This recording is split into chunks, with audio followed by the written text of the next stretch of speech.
Fala pessoal, vamos nessa, mais um bloco aqui de dívida e endividamento. Nós já falamos de operações de crédito, o que é que se equipara, o que é que pode, o que é que não pode, requisitos para se contratar, o que é que acontece quando se extrapolam os limites, o que é que fica vedado, né? Quais são as regras e exceções. Agora a gente vai estudar um tipo específico de operação de crédito, que é a nossa ARO, antecipação de receita orçamentária. Porque nós só estudamos a ARO lá na aula de receita e eu só te falava o seguinte: a ARO é uma transação de natureza extra-orçamentária, então não é receita orçamentária, ela tem caráter extra-orçamentário. A gente já sabe que a ARO ela não faz parte da dívida fundada nem consolidada, ela faz parte da dívida flutuante, artigo 92 da Lei 4.320, juntamente com pagamento de restos a pagar e outros depósitos, mas ela é um tipo de operação de crédito. Ela não deixa de ser uma operação de crédito. Ela só é uma operação de crédito por antecipação. E aí, para a gente fazer operação de crédito por meio de ARO, tem alguns requisitos. Não pode no último ano de mandato, a gente vai ver todas as regras, mas veja que ela é no curto e curtíssimo prazo.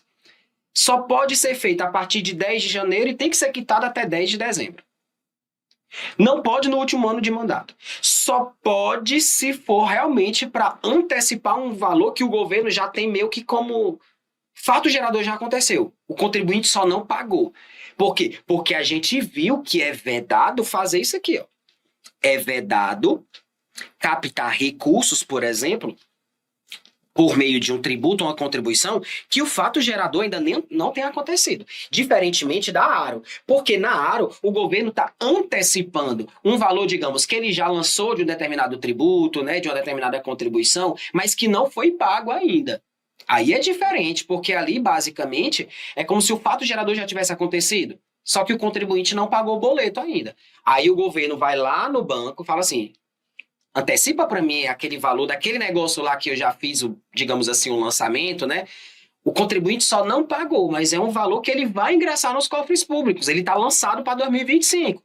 Eu acredito que a gente arrecade em 2025, né? Então a ideia da antecipação de receita orçamentária é essa. Então veja que aí o banco faz, ok, eu antecipo. Claro que o banco não vai fazer isso de graça. Então, quando o banco antecipa para o governo essa ARO, é um recurso extra-orçamentário porque a autorização já está dentro do orçamento. Dentro da Lua não tem a ARO, gente. Dentro da Lua tem a autorização para o governo fazer essa maracutaia aqui. Então, o recurso da ARO, o dinheiro da ARO é extra-orçamentário. Ele não está na Lua. O que está na Lua é a autorização para o governo contratar esse negócio aqui.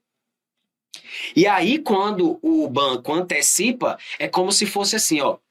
Quanto você quer? Aí o governo vai dizer assim: olha, eu tenho 100 para receber. Aí o banco, pois tome aqui 90. Mas quando os 100 entrarem, vai para o banco, os 100. Então veja que o banco, ele antecipa 90, mas ele vai receber depois 100, digamos assim. 90 é devolução da ARO. 90 entra como extra, né, na hora que o governo antecipa, e quando quita, quando o contribuinte paga, né, e já está honrando, e já está ali meio que honrando a instituição financeira, os 90 de pagamento do principal são extra-orçamentários, mas os juros são despesas orçamentárias. Então, entenda, o principal da ARO, olha só, o principal da ARO é extra-orçamentário. Mas os juros incidentes, os juros incidentes sobre a ARO, o governo paga sabendo. É despesa orçamentária. Normal. Então, muito cuidado. O pagamento do principal da ARO, o pagamento do principal é extra-orçamentário. Mas os juros que o governo paga por ter feito a antecipação é uma despesa orçamentária do governo, classificada dentro da despesa corrente, né? Juros e encargos. Então, mas isso aqui é um detalhe muito específico que as bancas costumam cobrar. Então, lembra, só é extra-orçamentário o pagamento do principal. Os juros que o governo paga incidentes sobre a Aro é despesa corrente, porque o governo antecipou sabendo que o governo ia cobrar juros. Então ele não pode dizer que o que ele pagou de juros é extra-orçamentário também. Não, porque é aquela história. O governo queria 100, tem 100 a receber. O banco, eu antecipo, mas eu antecipo 90. Então, quando os 100 entrarem na conta do governo, 90 é para pagar o principal da Aro. Os outros 10 o governo vai arcar. Na verdade, ele arcou, né?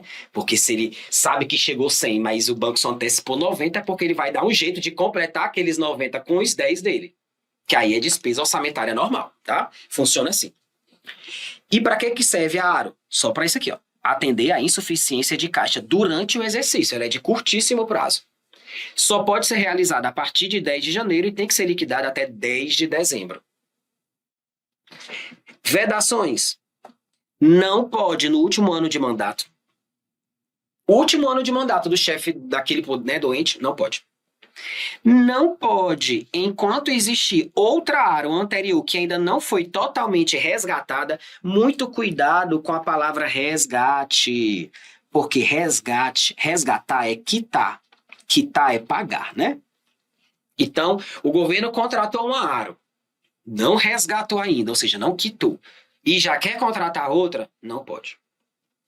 Também não pode, olha só, não pode, se forem cobrados outros encargos que não seja a taxa de juros da operação, é a taxa básica de juros, que seja obrigatoriamente pré-fixada ou indexada à taxa básica financeira, ou a qualquer outra que vier substituir. Então, veja, é a taxa básica de juros. Não pode ter uma cobrança muito absurda também, mas o banco também não faz de graça, né? Então, não pode ser cobrados outros encargos que não a taxa de juros da operação, certo?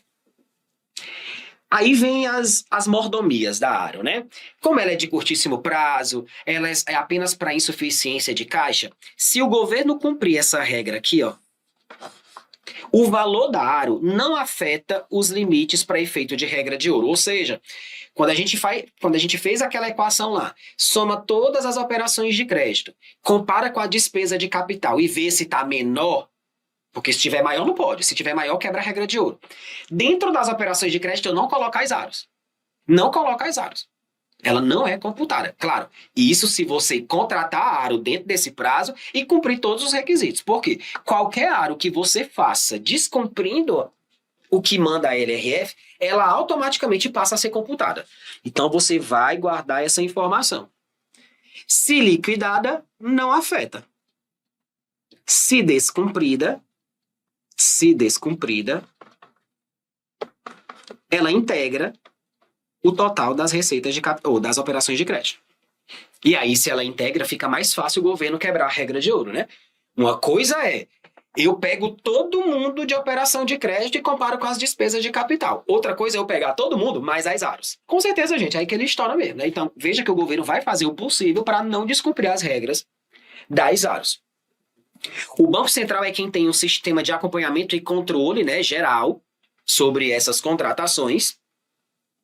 E é ele quem, inclusive, vai aplicar a questão das sanções em caso de inobservância, tá bom? Então veja que é algo assim que é meio que diferente, porque geralmente quando a gente via regra para operação de crédito, a gente falava muito em Ministério da Fazenda, né? E aqui a gente fala de Banco Central, para efeito de acompanhamento e controle, tá certo? Então, onde estão as regras das Aros, gente? Artigo 38.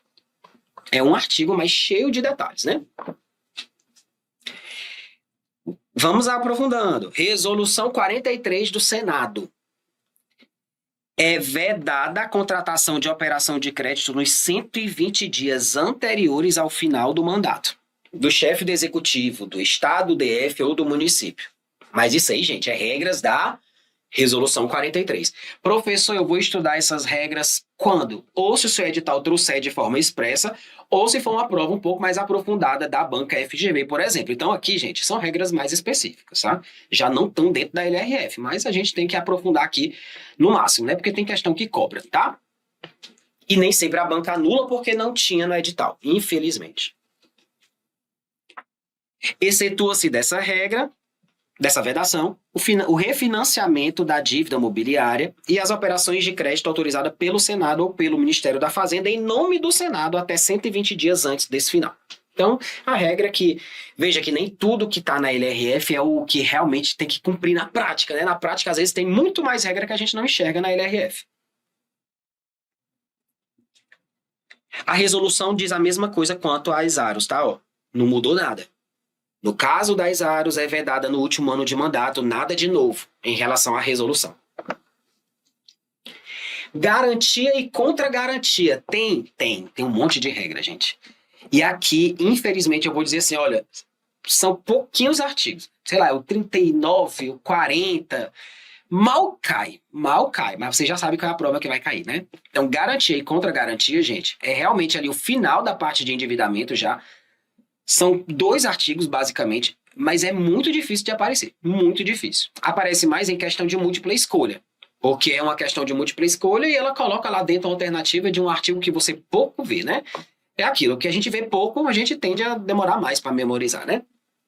Mas existe garantia e contra-garantia está previsto.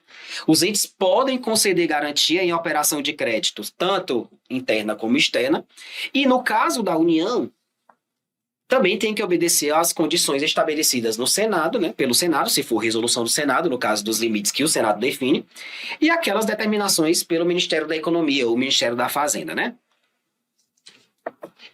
A garantia está condicionada à contra-garantia. Lembra da história?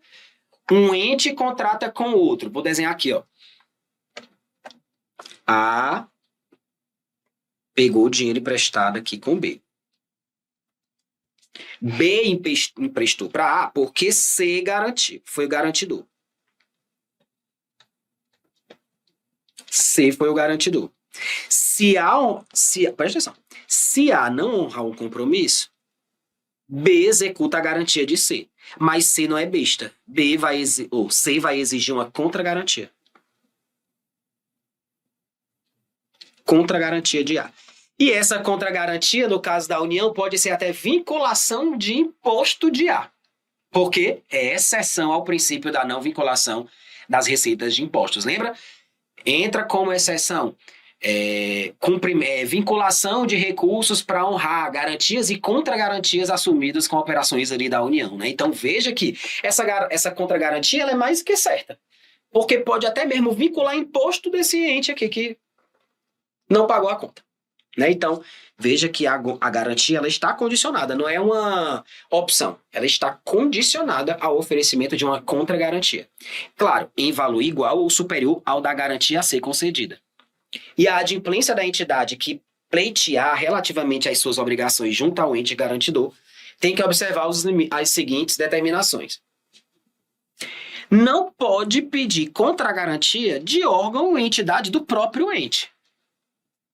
Porque, gente, o garantidor já é outro ente na história. É só você olhar para o desenho. B emprestou dinheiro para A. C não pode exigir uma contra-garantia de um órgão que faça parte do próprio ente dele. Porque é como se fosse o dinheiro dele, né? Como é que a garantia já é minha? Não, ele vai exigir garantia de outro ente. E a contra-garantia também. A contra-garantia exigida pela União, cuidado com pela e a quem, né? Pela União, a Estado ou município, ou pelos estados aos municípios, poderá consistir na vinculação de receita tributária dos impostos, lembra? Diretamente arrecadada e proveniente de transferência constitucional. Pode sim. Então aqui é justamente exceção ao princípio da não vinculação das receitas dos impostos. Porque ele pode vincular a arrecadação de tributo de outro ente. É uma contra-garantia, gente, né? Então vai ter que garantir aí de alguma forma. Por isso que entra como exceção, porque está também lá no 167 da Constituição.No 40, nós temos algumas regrinhas específicas para a contratação de empréstimos internacionais. Ó. No caso de operação de crédito junto ao organismo internacional ou instituição federal de crédito e fomento, BNDES, por exemplo, né? Para o repasse de recursos externos, a União só prestará garantia a ente que atenda, além do parágrafo 1º, que são essas exigências aqui, as mesmas para a transferência voluntária. Quais são as exigências para o recebimento de transferência voluntária? Tudo aquilo que a gente estudou no artigo 25. Previsão de contrapartida, dotação específica, que está em dia quanto ao pagamento das transferências anteriores, todos aqueles requisitos do 25. Então veja que concessão de garantia é um negócio muito, muito rigoroso. E é aqui que a banca, quando ela quer cobrar, gente, ela já cobra, o examinador faz uma questão de contragarantia já rindo. Porque ele sabe que ele vai derrubar quase todo mundo. Porque é muito complicado, é difícil, são muitas regras detalhadas e assim, cai pouco. O problema é esse, né? Cai pouco. Que cai pouco, você já estuda menos, né? Mas tem que ser visto. Parágrafo 5º, nada de novo. É nula a garantia concedida acima dos limites. Claro, acima dos limites nem pode. Acima do limite você não pode nem contratar. Imagina conceder uma garantia, né?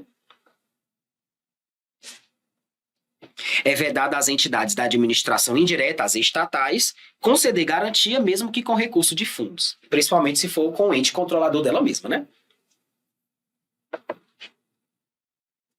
E aí vocês têm mais alguns requisitos aí, exceções das contragarantias. Perfeito, pessoal. Sobre garantias, sobre operação de crédito e sobre aro, era isso que a gente tinha para ver. Veja que o principal desse bloco, aro. 38, aro vai cair, mas sempre cai. Sebrasp, e aqui todas as bancas, tá? Sebrasp gosta, FCC gosta, FGV cobra muito. SES-Granrio adora cobrar. IDECAN, IBFC, essas mais literais, aí que cobram mesmo a parte de garantia. Então eu sempre recomendo ver os últimos artigos ali de endividamento, 39, 40, sempre na véspera de prova.